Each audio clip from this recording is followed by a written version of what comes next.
एक गांव में एक किसान अपने गधे के साथ रोज बाजार जाता था।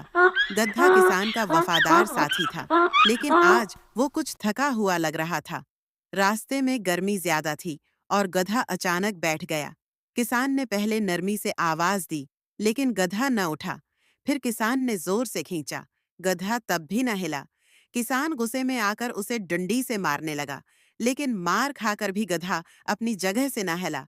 इतने में एक मुसाफिर वहां से गुजरा।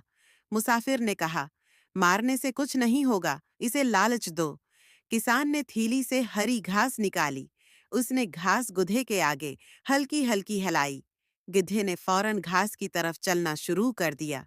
किसान ने हैरत से गिधे को देखा और मुस्कुराया। वो बोला, अक्ल ताकत से बेहतर है। दोनों खुशी खुशी बाजार की तरफ रवाना हो गए। हर मसला ताकत से नहीं, अक्ल और हिकमत से हल होता है।